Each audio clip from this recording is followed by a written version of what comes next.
കാലപ്പഴക്കം കൊണ്ടും കൃത്യമായി പരിചരണം കൊടുക്കാത്തത് കൊണ്ടും നശിച്ചു പോകുന്ന ബാറ്ററികളെ ആധുനിക സാങ്കേതിക വിദ്യയുടെ സഹായത്തോടെ AI ടെക്നോളജി ഉപയോഗിച്ച് പുനർജീവിപ്പിക്കുന്ന കണ്ണൂർ ജില്ലയിലെ തന്നെ ആദ്യത്തെ സംരംഭം ഇരട്ടി ഉളിക്കൽ റോഡിൽ ചെട്ടിയാർപീടികയിൽ പ്രവർത്തനം ആരംഭിച്ചു. ഇരിക്കൂർ നിയോജക മണ്ഡലം MLA അഡ്വക്കേറ്റ് സജീവ് ജോസഫ് ഉദ്ഘാടനം ചെയ്തു. പായം ഗ്രാമപഞ്ചായത്ത് പ്രസിഡന്റ് പി രജനി വിശിഷ്ട അതിഥിയായി.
വീടുകളിലും വാഹനങ്ങളിലും ഉൾപ്പെടെ ഉപയോഗിക്കുന്ന വലിയ ബാറ്ററികൾ കേടായാൽ ഉപേക്ഷിച്ച് പുതിയ ബാറ്ററി വാങ്ങേണ്ടി വരുന്നവർക്കുണ്ടാകുന്ന സാമ്പത്തിക ബാധ്യത വലുതാണ്.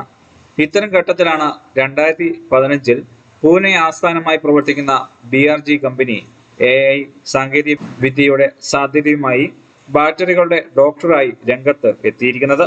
തകരാറിലായ ബാറ്ററികളെ തകരാർ കണ്ടെത്തി അതിന്റെ കൃത്യമായ ചികിത്സയാണ് ഈ ഉപകരണം നൽകുന്നത്. തകരാർ പരിഹരിച്ച ബാറ്ററികൾക്ക് BR എനർജി സൊല്യൂഷൻ 1 വർഷത്തെ വാറന്റി കൂടി നൽകുന്നുമുണ്ട്. മികച്ച പരിശീലനം സിദ്ധിച്ച ടെക്നീഷ്യന്മാരുടെ മേൽനോട്ടത്തിലാണ് ഉപകരണം പ്രവർത്തിക്കുന്നത്. ബാറ്ററി റീജനറേഷൻ വർക്കുകൾക്ക് പുറമെ വീടുകൾക്കും സ്ഥാപനങ്ങൾക്കും ആവശ്യമായ ഇൻവെർട്ടർ സിസ്റ്റം, CCTV, സോളാർ എന്നിവ ഇൻസ്റ്റാളേഷൻ ഉൾപ്പെടെ നൽകുന്നുമുണ്ട്. പുതിയ ബാറ്ററികളുടെ വിൽപ്പനയും ബാറ്ററി സർവീസുകളും BR എനർജി സൊല്യൂഷനിലൂടെ നൽകി വരികയാണ്. ഉദ്ഘാടന ചടങ്ങിന് Payam panchayat vice president advocate Vinod Kumar K, ward member Jessy PN, OISCA Iritty president doctor G Sivaramakrishnan, senior chamber Iritty president Joy Padiyoor, alliance club president Hasan AK, JCI Ulikkal president Vineeth Mathew എന്നിവർ ചടങ്ങിൽ പങ്കെടുത്തു.